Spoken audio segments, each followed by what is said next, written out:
नमस्कार दोस्तों। मेरा नाम दीपेश है और मैं बिहार से रहने वाला हूं, लेकिन नौकरी के चलते मैं उड़ीसा में रहता हूं। आज जो कहानी मैं आपको सुनाने वाला हूं वह मेरे साथ हुआ एक बेहद ही खौफनाक किस्सा है। इसे सुनने के बाद आपको भी डर का एहसास जरूर होगा। यह बात उस समय की है जब मैं अपने चाचा के बेटे की शादी के लिए गांव वापस आया था। वह नवंबर का महीना था, तो थोड़ी थोड़ी ठंड भी पड़ने लगी थी। गाड़ी में चलते वक्त जब मैंने अपने हाथ में पहनी हुई घड़ी में टाइम देखा तो उस वक्त रात के 10 बज रहे थे और मेरे गांव पहुंचते पहुंचते मुझे 2 घंटे और लगने वाले थे। इसीलिए मैं ड्रा को रास्ता समझाकर कुछ देर के लिए आंखें बंद करके सो गया था, क्योंकि मैंने सोचा कि अभी तो इतना लंबा 2 घंटे का रास्ता बचा हुआ है, तो इतनी देर तक मैं थोड़ा आराम ही कर लेता हूं। अब चांदनी रात थी और बाहर की तरफ हल्की हल्की ठंडी हवा बह रही थी, जिसके चलते मैंने कार की खिड़की का शीशा थोड़ा खुला हुआ छोड़ रखा था ताकि बाहर की ताजा हवा अंदर आती रहे। अब ऐसे ही कब मेरी आंख लग गई मुझे पता ही नहीं चला, लेकिन जब मैं नींद में था तो उस वक्त कुछ ही देर बाद मुझे अचानक से कैब में कुछ अजीब हलचल हुई, जिसके चलते मेरी आंख खुल गई। लेकिन जैसे ही मेरी आंख खुली तो मैंने देखा कि कार का ड्राइवर अपनी सीट पर नहीं था और कार का बोनट आगे से उठा हुआ था। यह चीज देखकर मुझे लगा कि शायद कैब में कुछ खराबी आ गई होगी, जिसके चलते ड्राइवर कहीं से पानी लेने गया होगा। अब जब मैं उस कार से नीचे उतरकर अपने हाथ पैर सीधे करते हुए थोड़ी अंगड़ लेने लगा तो अचानक से मेरी नजर उस घने जंगल के बीचों बीच उस सड़क के साइड में बने अंग्रेजों के जमाने के डाक बंगले पर पड़ी, जहां से बस आधे घंटे की दूरी पर ही मेरा गांव था। लेकिन तभी ड्राइवर बोतल में पानी लेकर आया तो मैंने पूछ लिया कि कैब ठीक होने में कितना वक्त लगेगा। लेकिन मेरे ऐसा पूछने पर भी जब उस ड्राइवर ने कोई जवाब नहीं दिया तो मुझे थोड़ा गुस्सा आ गया और कुछ कदम चलकर उसके पास जाकर इंजन की ओर झांकते हुए मैंने उससे कहा कि एयरपोर्ट से निकलने से पहले चेक नहीं किया था क्या? रात के इस वक्त बीच सड़क पर यह सब करना तुम्हें ठीक लगता है? एक तो पहले ही बैठे बैठे मेरा पूरा बदन अकड़ गया था और अब यह कैब बस आधे घंटे की दूरी पर ही मेरा घर है। तुम किसी भी तरह से मुझे वहां पहुंचा दो। अब मेरी यह बात सुनकर इंजन में पानी डालते हुए वो ड्राइवर मुझसे कहने लगा कि यहां से आगे मुझे कोई भी मदद नहीं मिलने वाली, इसीलिए मैं वो रात सड़क के बगल में ही खाली पड़े उस डाक बंगले में गुजार लूं। सुबह तक वह अपनी गाड़ी भी ठीक कर लेगा। अब उसके ऐसा कहते ही मैंने आसपास देखा तो वह पूरी सड़क सुनसान और चारों तरफ से घने जंगल से घिरी हुई थी। दूर दूर तक आदमी जात का कोई भी नामो निशान नहीं था। वैसे तो मेरे लिए सिर्फ आधे घंटे की दूरी पैदल तय करना कोई बड़ी बात नहीं थी, मगर मेरे पास सामान बहुत ज्यादा था और रात के उस वक्त तक ठंड भी पहले से काफी ज्यादा बढ़ गई थी। तभी मैंने अपने आप को उस ठंड से बचाने के लिए बैग में से एक जैकेट निकालकर पहनी ली, मगर जब उससे भी कोई फायदा नहीं हुआ तो मैंने शॉल निकालकर उसे भी ओढ़ लिया था। लेकिन मेरे लिए हैरानी की बात यह थी कि कैब ड्राइवर बस एक शर्ट पैंट में इतनी देर से बाहर खड़ा था, उसे ठंड क्यों नहीं लग रही थी? तभी उस कार के पास खड़े खड़े मैं उस डाक बंगले की ओर देखते हुए सोचने लगा कि अंदर जाऊं या ना जाऊं। लोहे का वो पुराना गेट, जर्जर लकड़ी का दरवाजा और ऊपर की टूटी हुई खिड़कियों से झांकती अंधेरे की परछाइयां, उन सब को देखकर मेरा तो उस बंगले में जाने के बिल्कुल भी मन नहीं कर रहा था। लेकिन तभी उस ड्राइवर ने मुझसे फिर से कहा कि मैं बिना कुछ सोचे उस बंगले के अंदर चला जाऊं। अब उस वक्त मैं भी मजबूर था, भला उसे क्या बताता कि मैं अंदर क्यों नहीं जा रहा। लेकिन उस वक्त काफी देर से मुझे एक बात बहुत ज्यादा खटक रही थी, और बात यह थी कि धीरे धीरे उस ड्राइवर की आवाज बड़ी ही रौबदार हो गई थी। अब उसकी वो आवाज वैसी बिल्कुल भी नहीं थी जब उसने मुझे एयरपोर्ट से रिसीव किया था। खैर, अब अपने आप को उस कड़ाके की ठंड से बचाने के लिए मैं अपना मन पक्का करके हमारे गांव के नजदीक बने उस डाक बंगले की ओर चल पड़ा था, जिसे गांव में सब लोग भूतिया बंगला के नाम से जानते थे। दरअसल जब मैं छोटा था तो हमारे गांव के रहने वाले पंडित से इसकी कई कहानियां सुन चुका था। मुझे आज भी याद है कि एक दिन गांव के चपाल में कुछ बच्चों ने उन्हें घेर लिया और डाक बंगले के भूत की कहानी सुनाने की जिद करने लगे। तब उन्होंने मजबूर होकर हम बच्चों को एक डरावनी आवाज में बताया था कि यह डाक बंगला उस समय का है जब अंग्रेज यहाँ राज करते थे। उस बंगले में एक अंग्रेज अफसर रहता था, लेकिन ऐसा माना जाता है कि एक दिन अपनी ही बंदूक की साफ सफाई करने के दौरान गलती से उसने खुद को ही गोली मार ली थी और उसकी वहीं मौके पर ही मौत हो गई थी, जिसके बाद अक्सर उसकी आत्मा उस डाक बंगले में भटकती रहती थी। वहां काम करने वाले नौकरों ने कई बार वहां पर कुछ अजीबोगरीब चीजें नोटिस की थी। अगर कोई राहगीर वहां रात बिताना भी चाहता हो तो वहां जाने वाले हर व्यक्ति को उस बंगले में डरावनी परछाइयां, खून के धब्बे और अजीब सी आवाजें सुनाई देती थीं, जिसके चलते गांव वाले कहने लगे कि सैमुअल को अकेले रहना पसंद था। शोर शराबे से वह चिढ़ जाता था, इसीलिए वो उस डाक बंगले में किसी को भी ठहरने नहीं देता था। उस वक्त पंडित की यह बात सुनकर जब हम सभी बच्चे हंस पड़े तो वह गुस्सा होकर कहने लगे कि हम लोग यह ना सोचे कि वह कोई कहानी सुना रहे हैं, बल्कि वह जो कह रहे हैं वह एक सच्चाई है, और वह डाक बंगला भी एक डरावनी सच्चाई है जहां से आज तक कोई भी जिंदा नहीं लौटा है। उसका अतीत इतना डरावना है जितना कि हम सोच भी नहीं सकते। सच कहूं तो जब मैं उस डाक बंगले के बाहर खड़ा था उस वक्त मुझे पंडित जी की बात बार बार याद आ रही थी, लेकिन ठंड इस कदर बढ़ चुकी थी कि अंदर जाने के अलावा मेरे पास और कोई भी रास्ता नहीं था। उस डाक बंगले की सीढ़ियों पर कदम रखते वक्त मैंने सोचा कि ड्राइवर से कह दूं कि जैसे ही गाड़ी ठीक हो जाए मुझे आवाज दे दें, लेकिन जैसे ही मैं उसे यह कहने के लिए पीछे मुड़ा तो मुझे वहां कोई भी दिखाई नहीं दिया। साथ ही उस कार का बोनट भी नीचे गिरा हुआ था। लेकिन हैरत की बात यह थी कि कुछ देर तक जब मैं उस कार के पास ही खड़ा था तो उस वक्त तो मुझे कार के बोनट के बंद होने की कोई भी आवाज सुनाई नहीं दी थी। लेकिन फिर मैं उन सब चीजों को नजरअंदाज करके उस डाक बंगले में घुसने के लिए आगे बढ़ता हूं। अब जैसे ही मैं उसके दरवाजे पर गया तो मैंने देखा कि उस दरवाजे पर एक लकड़ी का दरवाजा लगा हुआ है, जिस पर ताला भी नहीं था और हल्का हाथ लगाने से ही वह खुल गया था। उस बंगले के अंदर घुसते ही एक ठंडी हवा का झोंका मेरे चेहरे से टकराया, जिससे मेरे नाक और कान अचानक से सर्दी के मारे लाल हो गए थे। लेकिन जैसे ही मैं उस डाक बंगले के अंदर गया तो मुझे दिखाई दिया कि दीवारों पर पुरानी पेंटिंग्स लटकी हुई थीं और हर कोने में धूल की परतें हुई थीं। अब उस डाक बंगले में घुसने के बाद पहले कमरे का मुआयना करते हुए मैं मन ही मन में खुद से कहता हूं कि शायद पंडित के द्वारा बचपन में सुनाई गई वो सारी की सारी कहानियां झूठी हैं और इस बंगले में भूत भूत जैसा कुछ भी नहीं है। अब क्योंकि मुझे कुछ ही देर के लिए वहां रोकना था, इसलिए उस बंगले के अंदर कहीं बैठने की जगह तलाशते हुए जब मैंने आसपास देखा तो मुझे दिखाई दिया कि उसी कमरे की दीवार से लगाकर एक पुराना टेबल और कुर्सी वहां पड़ा हुआ था। साथ ही उस दीवार पर ऊपर की तरफ एक ब्रिटिश अधिकारी की एक धुंधली तस्वीर भी टंगी हुई थी, जिसमें वह अंग्रेज अधिकारी वर्दी पहने हुए खड़ा था। लेकिन तभी मैंने वहां पर बैठने के इरादे से उस कुर्सी पर हाथ मारकर वहां की धूल साफ की और उस पर बैठ गया। लेकिन जैसे ही मैं उस कुर्सी पर बैठा तो अचानक से ही बाहर की तरफ काफी तेज हवा चलने लगी, जिसकी आवाज मुझे अंदर बैठे हुए साफ साफ सुनाई दे रही थी।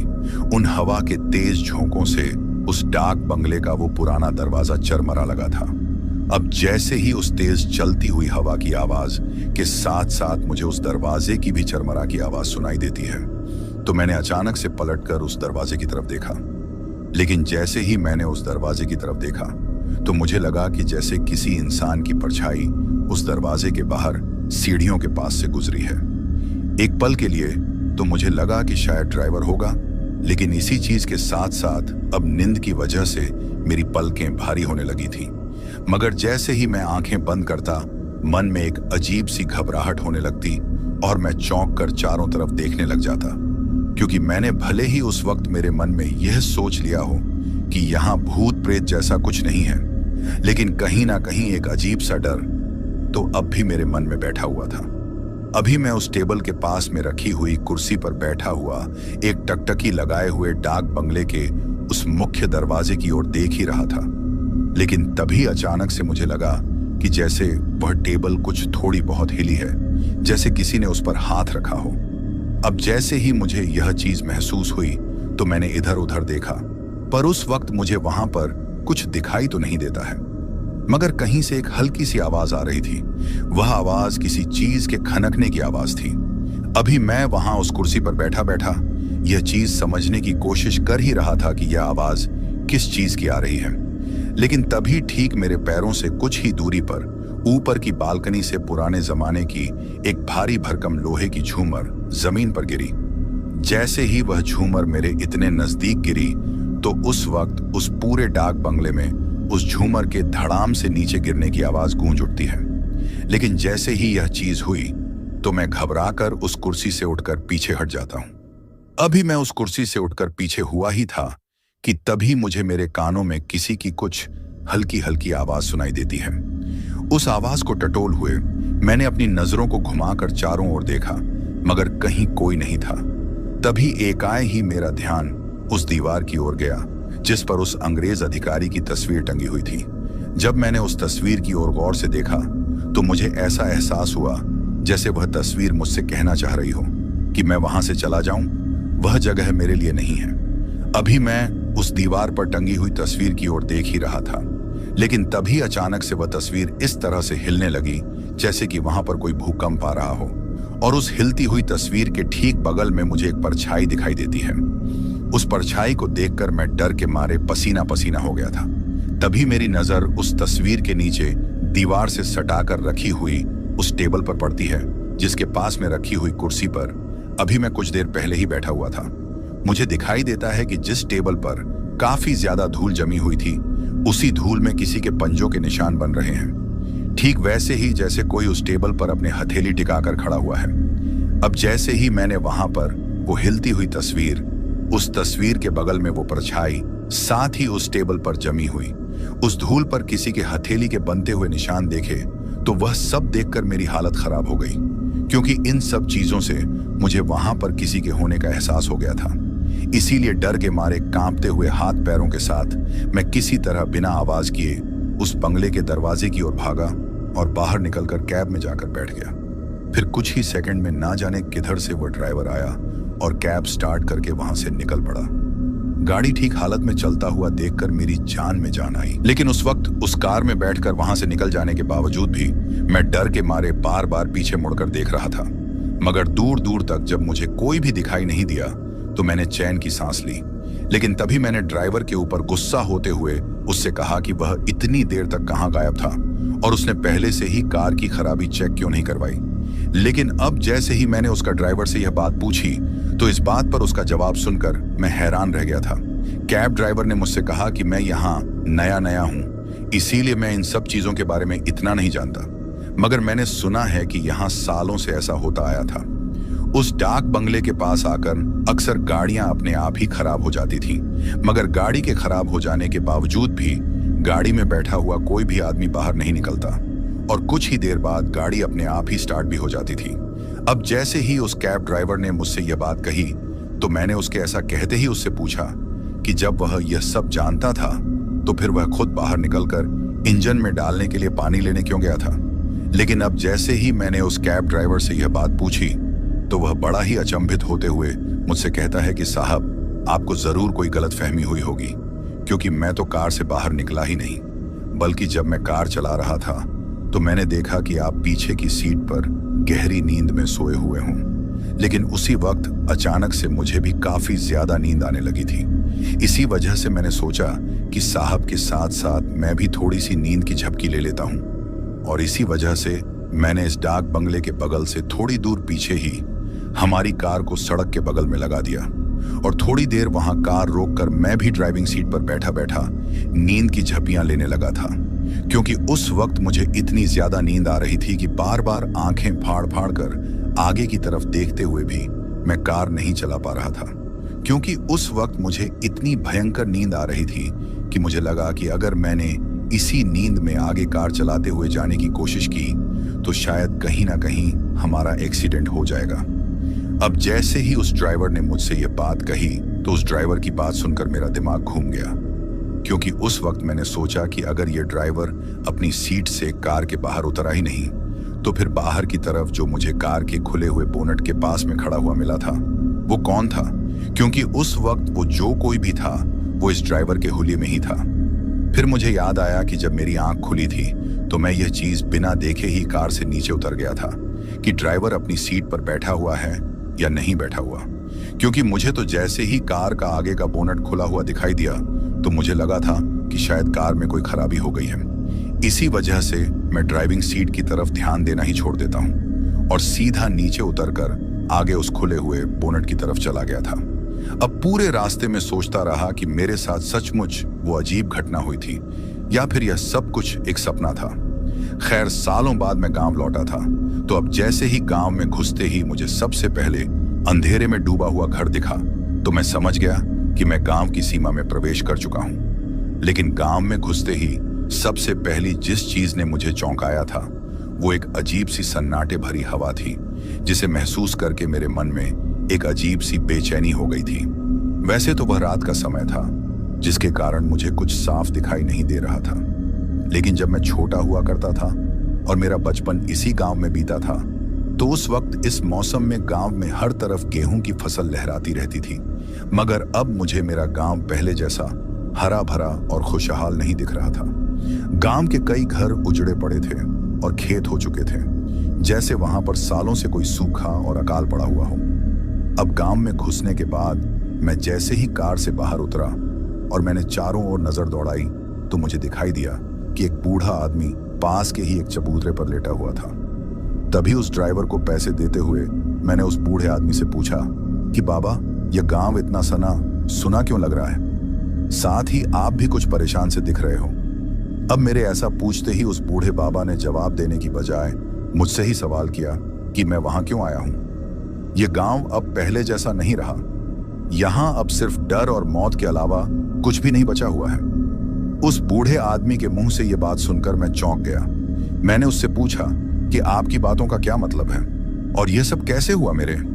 ऐसा पूछने पर वो बूढ़ा बाबा अपनी आंखों से आंसू पोंछ हुए मुझसे कहने लगा कि यह सब उस श्राप कुएं ही वजह से हुआ है, जिसने कि बरसों पहले दफन हो चुकी उस योगिनी को फिर से जगा दिया है। और अब वो योगिनी इस गांव में अपना ऐसा कहर बरसा रही है कि इस गांव के आधे से ज्यादा लोग 2 भूख के मारे मर चुके हैं, और जो कुछ बचे हुए हैं उनमें से आधे से ज्यादा लोग इस गांव को छोड़कर जा चुके हैं, और जो यहाँ पर बचे हुए हैं वह सिर्फ भूख से तड़पते हुए अपनी मौत का इंतजार कर रहे हैं। अब उस बूढ़े बाबा की यह बात सुनकर मेरी नजरें दूर उस कुएं की ओर जाने वाले रास्ते पर चली गई। जब मैंने उस तरफ देखा तो मुझे दिखाई दिया कि उस श्रापित कुएं की तरफ जाने वाले रास्ते पर एक बड़ा सा काला झंडा लगा हुआ था, जैसे कि किसी को किसी बात की चेतावनी दी जा रही हो। अचानक से ही मेरे पैर उस कुएं की ओर बढ़ने लगे, लेकिन जैसे ही मैंने उस कुएं की तरफ जाने वाले उस रास्ते पर जाने की कोशिश की तो मुझे उस बाबा ने उस कुएं की तरफ जाने के लिए मना किया और मुझसे कहा कि बेटा, भूल से भी उस तरफ जाने की गलती मत करना, वरना वह योगिनी तुम्हें भी अपने मौत के मुंह में समा लेगी। लेकिन मैंने उस बूढ़े बाबा की बातों को नजरअंदाज करते हुए उस कुएं की तरफ जाना जारी रखा। अब जैसे जैसे मैं उस कुएं के पास पहुंचता जा रहा था, वैसे वैसे ही मुझे एक अजीब सी ठंडक महसूस हो रही थी। अभी तो कुछ देर के लिए मुझे सिर्फ ठंड ही लग रही थी, लेकिन थोड़ी सी दूर आगे और जाने के बाद अचानक से ही एक आवाज मेरे कानों में गूंजी, जैसे कि कोई औरत दर्द भरी हंसी हंस रही हो। उस अजीब सी हंसी को सुनकर मैं डर के मारे वहीं रुक गया, लेकिन तभी एक आदमी दौड़ते हुए वहां आया और मेरा हाथ पकड़कर मुझे रोकते हुए मुझसे कहने लगा कि मैं आगे की तरफ ना जाऊं। हरि ने डरते हुए मुझसे कहा कि कुएं की योगिनी अब और भी ज्यादा गुस्से में है। जिसने भी उसे जगाया है वह कभी चैन से नहीं रहा है। हरि के मुंह से यह बात सुनकर मैंने उससे पूछा भी कि यह सब कैसे हुआ, मगर वह तो अपनी ही धुन में कहता चला गया कि बाबू, उस दिन के बाद से गाय भैंसे मरने लगी, लोग बीमार पड़ गए, और अब तो सपनों में भी वह औरत आकर बोलती है कि अपनी आत्मा मुझे दे दो। अब जिस तरीके से हरि उस वक्त वहां पर मुझे वो सब बातें बताते हुए बड़बड़ा रहा था, तो उसको उस तरीके से बड़बड़ा हुए देखकर मुझे लगा कि शायद को नींद में है। इसीलिए मैंने उससे ज्यादा कुछ नहीं पूछा और अपने घर की ओर चला गया, क्योंकि वैसे भी उस वक्त तक रात काफी ज्यादा हो चुकी थी। घर का दरवाजा खटखटा वक्त जब मैंने अपने हाथ में पहनी हुई घड़ी में टाइम देखा तो रात के 2 बज चुके थे, और शायद घर में किसी को अंदाजा नहीं था कि मैं इस वक्त उन्हें मिलूंगा, क्योंकि मैंने घर वालों से कहा था कि मुझे घर पहुंचने में सुबह हो जाएगी। लेकिन जब मैंने बार बार घर का दरवाजा खटखटाया तो नींद में हलब हुई आवाज में किसी ने अंदर से बोला कि अरे जरा रुको, अभी आती हूं। उस आवाज को सुनकर मुझे अंदाजा हो गया था कि शायद यह आवाज मेरी माँ की ही है। अब जैसे ही माँ ने दरवाजा खोलते ही मुझे देखा तो उनकी खुशी का ठिकाना नहीं रहा। फिर बातों ही बातों में मेरे चेहरे पर आई हल्की घबराहट भी उनसे छिप न सकी, मगर उस वक्त मैंने उस बात को टाल दिया और फिर माँ से यह कहकर सोने के लिए चला गया कि रात काफी ज्यादा हो गई है माँ, और अब आप भी सो जाओ, सुबह होने के बाद हम लोग अच्छे से एक जगह पर बैठकर बतलाए, लेकिन फिर मैं पूरी रात करवटें बदलता रहा। मगर घर पहुंचने के बाद मुझे बिल्कुल भी नींद नहीं आई, क्योंकि की जगह मेरी आंखों के सामने वो डाक बंगला और उस डाक बंगले के अंदर उस गंदी सी दीवार पर टंगी हुई उस अंग्रेज अधिकारी की वह तस्वीर घूम रही थी। साथ ही मेरे साथ वो जो कुछ भी डरावना हादसा हुआ था, वो सब कुछ मुझे बार बार याद आ रहा था। और ऊपर से गांव पहुंचते ही यह योगिनी वाला नया डरावना किस्सा अब मेरे दिमाग से नींद को कोसों दूर तक भगा चुके थे। लेकिन फिर सुबह होते ही मेरी जान में जान आई, क्योंकि रात के वक्त तो इन सब चीजों को याद कर करके मैं लेटे लेटे भी बहुत ज्यादा डर रहा था। फिर सुबह के वक्त रघु मुझे देखकर खुश हुआ। अब सुबह के वक्त चाय पानी पीने के बाद मेरे चाचा जी शादी की तैयारियां दिखाते दिखाते मुझे चौपाल की ओर ले गए, क्योंकि गांव से अगर एक आदमी भी विदेश की धरती पर पैर रखते तो गांव के लोगों को वहां के बारे में जानने की बड़ी ही उत्सुकता होती है। अबू शाम रघु का तिलक था तो लड़की वाले आने ही वाले थे, तो मैंने चाचा से कहा कि अगर कुछ तैयारियां बाकी हैं तो मैं देख लूं। मगर उन्होंने कहा कि पहले उन्हें कंपाउंडर काका के घर जाना होगा। मगर जैसे ही उन्होंने मुझसे यह बात कही तो मुझे मामला कुछ समझ नहीं आया। तभी मैंने देखा कि हमारे गांव के मुखिया जी और पंडित उसी ओर चले आ रहे थे।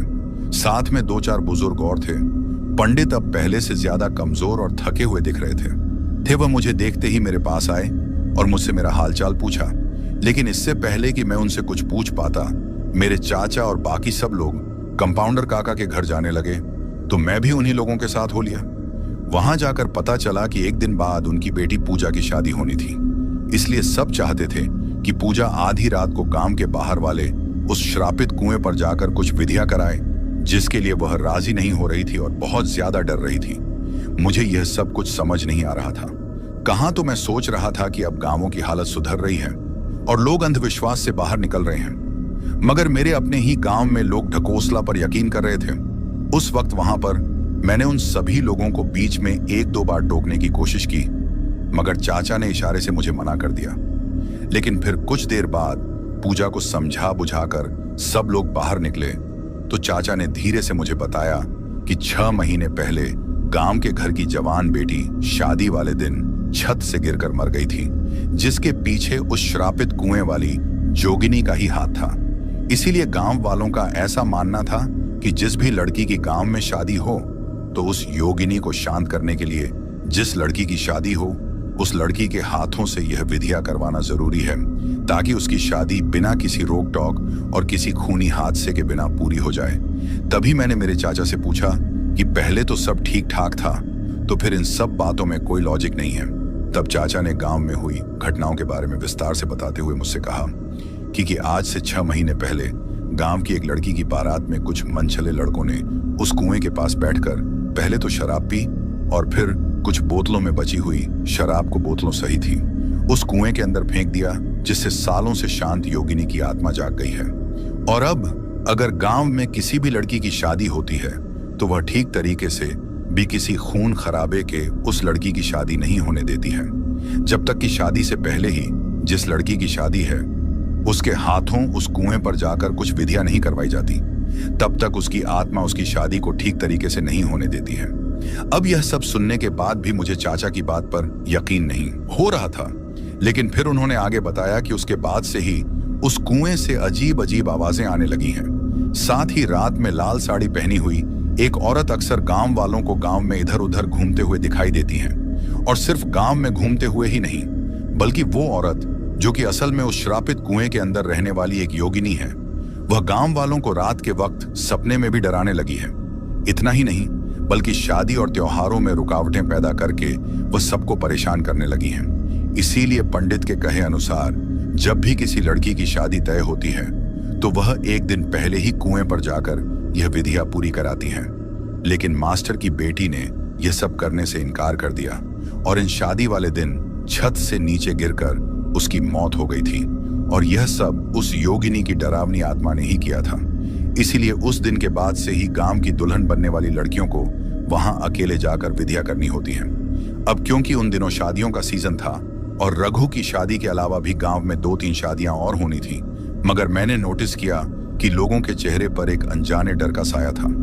लेकिन इससे पहले कि मैं चाचा से कुछ और पूछ पाता, उनके पास टेंट वाले का फोन आया और चाचा वहां से चले गए। मगर उनके जाने के बाद उस वक्त मुझे वहां पर चुपचाप खड़ा हुआ देखकर पंडित मेरे पास आए और मेरे कंधे पर हाथ रखकर कहने लगे कि कभी कभी गांव की भलाई के लिए कुछ चीजें करनी पड़ती हैं। उनके मुंह से ये बात सुनकर मैंने बेपरवाह होकर कहा कि पंडित जी, ये सब पुरानी बातें हैं। योगिनी की आत्मा, वो भी आज के समय में भला ऐसा हो सकता है? ये सब आप डराने के लिए कहते हैं, जैसे कि आप हम जैसे छोटे बच्चों को बचपन में कहानियां सुनाया करते थे। योगिनी का दर्द और उसका गुस्सा छत से गिरती लाली की चीख के साथ उसके चेहरे से साफ साफ झलक रहा था। सबसे पहले मैंने पंडित जी से पूछा कि क्या आप मुझे बता सकते हैं कि मैं क्या हूं, उन्हें परेशान करके ना जगाया जाए। इतना कहकर पंडित जी अपने रास्ते चले गए। अब शाम होते होते घर में रघु के तिलक की तैयारियां पूरी हो गई थीं।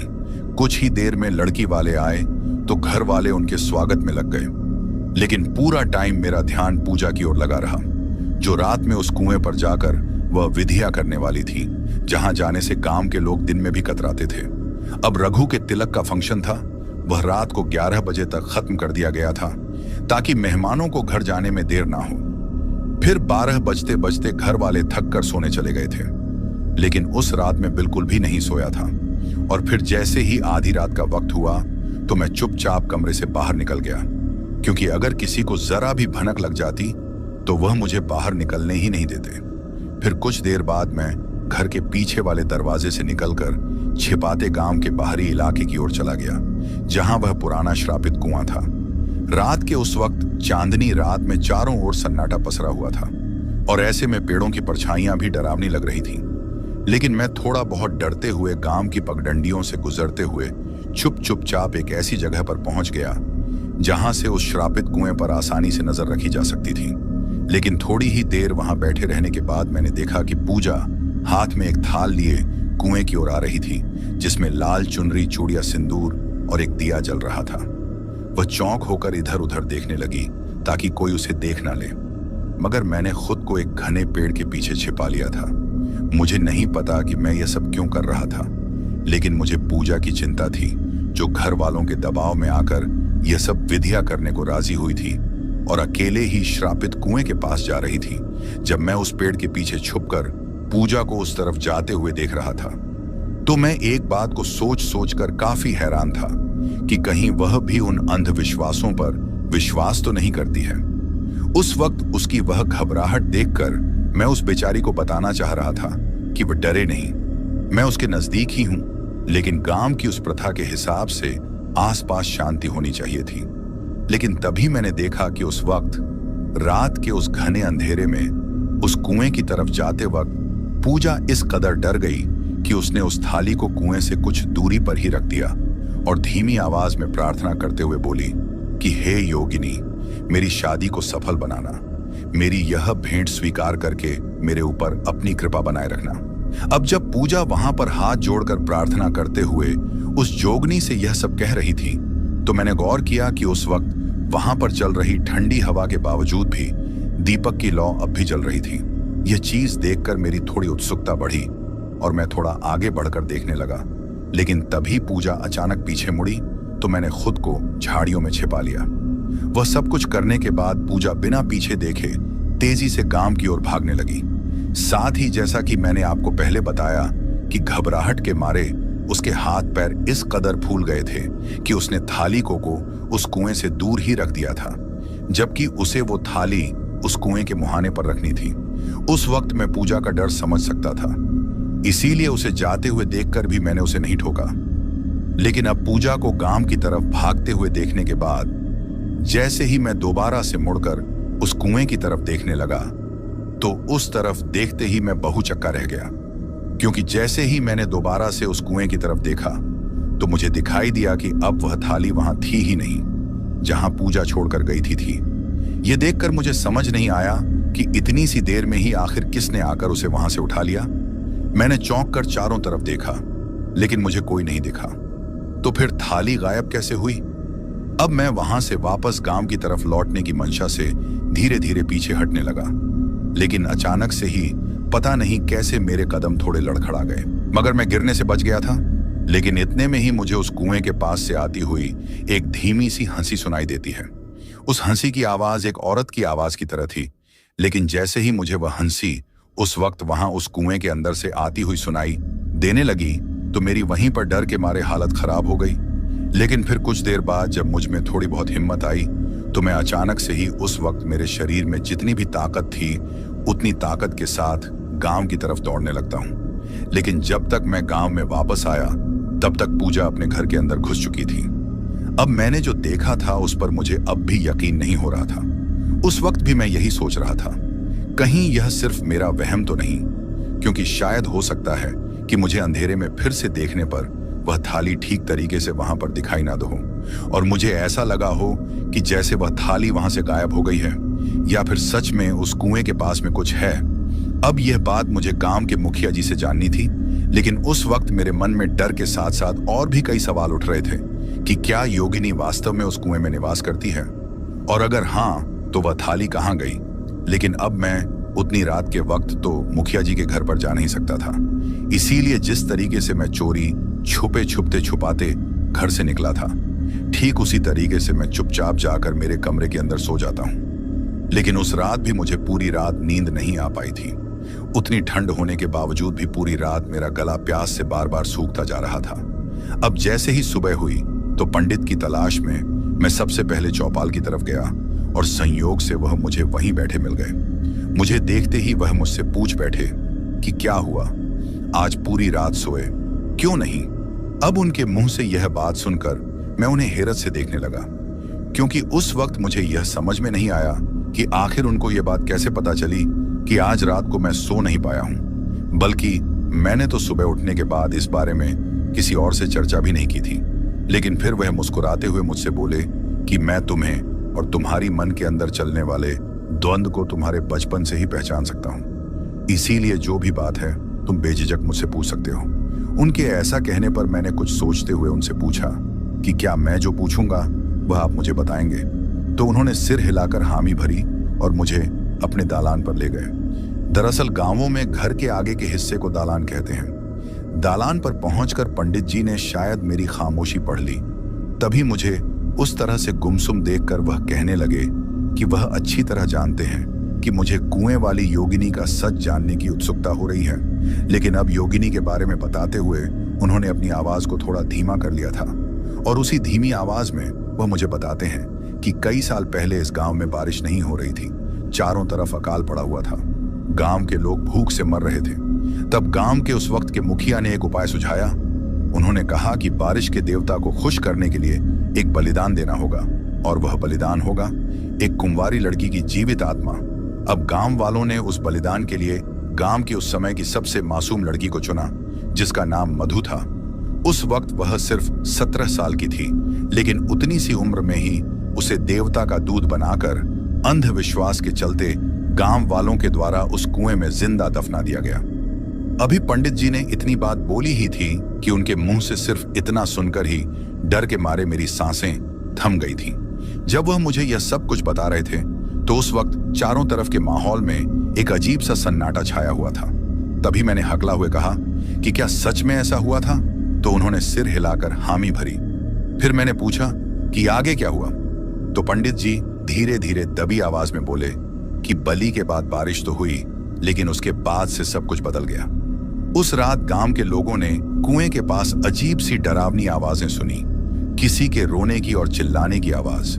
और फिर मधु की आत्मा हर रात इस गांव में घूमने लगी, क्योंकि वह अपनी मौत का बदला लेना चाहती थी। उनके मुंह से यह सुनकर मैं घबरा गया और पंडित की ओर देखते हुए गंभीरता से बोला कि पंडित जी, क्या सच में उसकी आत्मा अब भी जिंदा है। इस पर वह आंखें बंद करके बोले कि वह सिर्फ जिंदा नहीं है, बल्कि हर रात अपने दर्द का बदला लेने के लिए घूमती है, और जो भी उसके रास्ते में आता है वह कभी वापस नहीं लौटता। यह बात सुनते ही मैंने थोड़ी हिम्मत जुटा हुए कहा कि यह सब बेकार की बातें हैं, मैं खुद कुएं के पास जाकर देखूंगा। इस पर वह एकदम से चिल्लाते हुए बोले, अरे पागल मत बन, वो कुआं और डाक बंगला तुम्हें खत्म कर देगा। अब उस डाक बंगले की बात सुनकर मैं चौंक गया। मेरे होश उड़े चेहरे को देखकर वह कहने लगे कि उन्हें पता है कि मैं उनकी बातों का विश्वास नहीं करूंगा, लेकिन वह जो कह रहे थे वह सच था। अगर मैं कुएं के पास गया तो एक और मुसीबत आ जाएगी। अब उस दिन पूजा की शादी थी और अगले दिन रघु की बारात निकलने वाली थी, तो ऐसे में मेरे पास टाइम बहुत कम था। लेकिन मुझे किसी भी हालत में योगिनी का सच जानना था। शादी के उस माहौल में मेरा पूरा घर मेहमानों से भरा हुआ था। कहीं पर बैठने तक की जगह नहीं थी और मुझे अपने बचपन के दोस्त से भी मिलना था, जो 2 दिन से मुझे दिखाई नहीं दिए थे। बचपन में जब भी हम दोस्तों को छिपना होता या कुछ जरूरी बात करनी होती थी, तो हम ठाकुर की हवेली के पीछे वाले हिस्से में मिलते थे। मुझे लगा कि अब भी वह दोनों शाम को वहां मिलते होंगे, इसलिए शाम होते ही मैं भी चुपचाप उधर निकल गया। उस रात पूजा की बारात आई हुई थी और बड़ी ही धूमधाम से उसकी शादी हो रही थी, जिसकी वजह से पूरा गांव उधर बिजी था। लेकिन जब मैं अकेला उस हवेली के पिछले हिस्से में पहुंचा, तो मैंने देखा कि वहां कोई भी नहीं था। मैंने सोचा कुछ देर रुककर इंतजार कर लेना चाहिए, शायद हो सकता है वह दोनों आ जाएं। अब क्योंकि धीरे धीरे ठंड बढ़ रही थी, इसलिए मैंने सिगरेट जलाई और उसे पीने लगा। लेकिन तभी अंधेरे में एक परछाई मुझे मेरी ओर आती हुई दिखी। उस परछाई की शरीर की बनावट से वह कोई औरत लग रही थी। मुझे लगा कि हो सकता है गांव की ही कोई औरत शौच के लिए खेत की ओर जा रही होगी। लेकिन जब वह धीरे धीरे मेरी ओर ही बढ़ने लगी, तो मैं थोड़ा सतर्क हो गया। तभी एक भारी आवाज उभरी, तुम्हें यहां नहीं आना चाहिए था।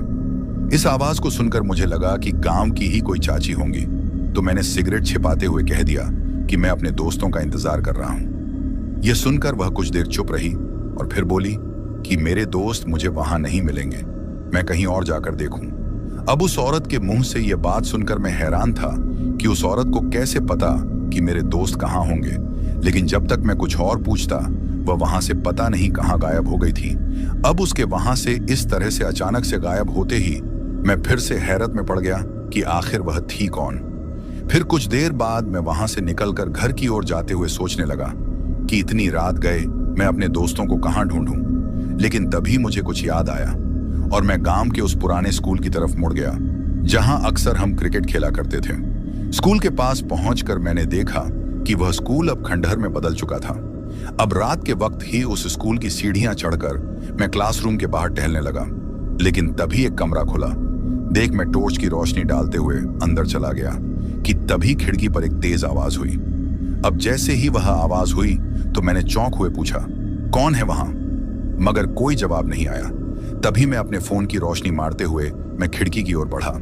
लेकिन खिड़की के पास जाकर देखने पर भी मुझे दिखाई दिया कि बाहर की तरफ भी कोई नहीं था। सिर्फ सूखे पेड़ों की डाल हवा में हिल रही थी। इसीलिए खुद को तसल्ली देते हुए मैं वापस बैठ गया और मन ही मन खुद से कहने लगा कि लगता है मैं कुछ ज्यादा ही सोचने लगा हूं। शायद यह सब कुछ मेरी कल्पना ही होगा। लेकिन फिर कुछ ही देर में मैं वहां पर बोर होने लगा था, क्योंकि मेरे वह दोस्त भी कहीं नहीं मिल रहे थे। इसीलिए ताजी हवा लेने में उस कमरे से बाहर निकला। तभी मुझे उस स्कूल के बरामदे में एक हल्की सी सरसराहट की आवाज सुनाई दी। मैंने उस तरफ मुड़कर देखा, लेकिन वहां कुछ नहीं था। लेकिन फिर जैसे ही मैंने कुछ कदम आगे बढ़ाए तो मुझे एक औरत की धीमी सी फुसफुसाना दी, क्यों आए हो वापस? अब वो तो तुम्हें छोड़ेगी नहीं। यह आवाज सुनकर मैं थोड़ा हिल गया और जब डर के मारे मैंने पीछे पलटकर देखा तो एक बार फिर से वहां कोई नहीं था। लेकिन उस वक्त तक मैं इतना ज्यादा डर गया था कि अब मेरे दिल की धड़कनें काफी तेज हो गई थीं। लेकिन फिर जैसे ही मैं वापस कमरे की ओर दौड़ा तो मैं देखता हूं कि उस कमरे के अंदर टेबल पर रखी हुई मेरी वो डायरी अपने आप ही पलट रही थी, जिसमें अभी कुछ देर पहले ही मैं मेरे बचपन की यादें लिख रहा था। लेकिन मैं देखता हूं कि अब उस डायरी के हर पन्ने पर लाल स्याही से सब मारे जाएंगे कि लिखावट उभरने लगी थी। ये देखकर मैं डर के मारे हक्का बक्का रह गया। तभी एक बार फिर से उस कमरे की खिड़की तेज आवाज के साथ खुल गई और एक बहुत तेज हवा का बवंडर उस कमरे के अंदर घुस आया, जिससे कि कमरे में रखी हर चीज हिलने लगी थी। यह देखकर मैं चिल्ला उठा, यह सब क्या हो रहा है? कौन है यहां? तभी मुझे दिखाई दिया कि कमरे के कोने में अचानक से एक परछाई खड़ी हुई है, जो कि देखने में किसी औरत की तरह लग रही थी। लेकिन फिर वह परछाई धीरे धीरे करके एक औरत के रूप में आ गई थी और जैसे ही मुझे वह औरत दिखाई दी तो मैं देखता हूं कि उस औरत का हुलिया बहुत ही ज्यादा डरावना लग रहा है। लेकिन उस डरावने हुलिये में भी उसने एक दुल्हन की तरह सारा श्रृंगार कर रखा था। लाल साड़ी, बिखरे बाल, लाल लाल आंखें, लाल गुलाबी होठों से टपकती हुई खून की लार। उसका वह रूप देखकर डर के मारे मेरा गला सूख गया था। उस वक्त मुझे लगा कि जैसे यह औरत अभी मेरे ऊपर हमला कर देगी, इसीलिए मैं अपने बचाव के लिए आसपास देखने लगा। लेकिन तभी वह औरत अचानक से वहां से गायब हो गई। अब उसके वहां से गायब होते ही मैं हिम्मत जुटाकर बाहर उस स्कूल के खाली पड़े मैदान की ओर भागा, मगर बाहर आते ही एक अजीब सी बदबू से मेरी नाक फड़का लगी। उस वक्त वह बदबू इतनी ज्यादा भयंकर थी कि वहां पर मेरा सांस लेना भी बहुत मुश्किल हो रहा था। इसीलिए मैंने जल्दी से टॉर्च की रोशनी उस ओर मारी तो मैंने देखा कि स्कूल के मैदान में गांव के कुछ पशु खून से लथपथ पड़े थे। लेकिन तभी मैंने पीछे मुड़कर स्कूल की ओर देखा तो मुझे दिखाई दिया कि स्कूल के उस कमरे की खिड़की में वही औरत खड़ी हुई है और वहां खड़ी होकर मुझे लगातार घूरे जा रही है। उस वक्त उस अंधेरे कमरे में उस लाल साड़ी में मुझे वो दूर से ही काफी ठीक तरीके से नजर आ रही थी, लेकिन उसका वो डरावना रूप देखकर मेरी हालत खराब हो गई थी। अब जैसे ही मेरे साथ ये डरावना हादसा हुआ तो मुझे मेरे चाचा की और पंडित की कही हुई बातें कुछ हद तक सच लगने लगी थी। अभी मैं वहां पर खड़ा खड़ा यह सोच ही रहा था कि अपनी जान बचाने के लिए मैं किस तरफ भागूं, क्योंकि एक तरफ तो वह स्कूल थी जिसके कमरे में खिड़की पर वो डरावनी लाल साड़ी वाली औरत खड़ी हुई थी, और दूसरी तरफ स्कूल का वो बड़ा सा मैदान था जिसमें मैं कि एक असहनीय बदबू मारते हुए गांव के वो मरे हुए पशु पड़े हुए थे। लेकिन इतने में दूर ही से आती हुई एक रोशनी देखकर मेरी जान में जान आई। अब उस वक्त मुझे कुछ समझ में नहीं आ रहा था कि मैं यहां से कैसे निकलूं। इसीलिए मैं धीरे धीरे उस रोशनी की तरफ ही चला गया। जब मैं उस रोशनी के बहुत पास पहुंच गया तो मैंने देखा कि मेरे वो दोनों दोस्त गप्पे लड़ाते हुए उसी ओर आ रहे थे। लेकिन जब अचानक से उन्होंने मुझे वहां देखा तो वो भी मुझे देखकर चौंक गए थे। फिर वह मुझसे पूछने लगे कि मुझे कैसे पता चला कि वह वहीं मिलेंगे। तो मैंने उन्हें बताया कि मैं तो काफी देर से उस हवेली के पीछे भी उनका इंतजार कर रहा था। फिर कुछ सोचकर यहाँ आ गया। उस वक्त मैंने उन दोनों से हवेली की परछाई और स्कूल वाली औरत का जिक्र करना जरूरी नहीं समझा, वरना वह मुझे डरपोक कहकर चिढ़ाते। लेकिन मेरे मुंह से हवेली का नाम सुनकर वह चौंक गए और उल्टा मुझे ही डांटने लगे कि मुझे हवेली के पीछे जाने को किसने कहा था। फिर उस वक्त मुझे चेहरे पर वह डर देखकर एक अजीब सी हंसी आ गई थी, क्योंकि पूरे गांव में मेरे अलावा वही दो पागल थे जिन्हें डर नहीं लगता था।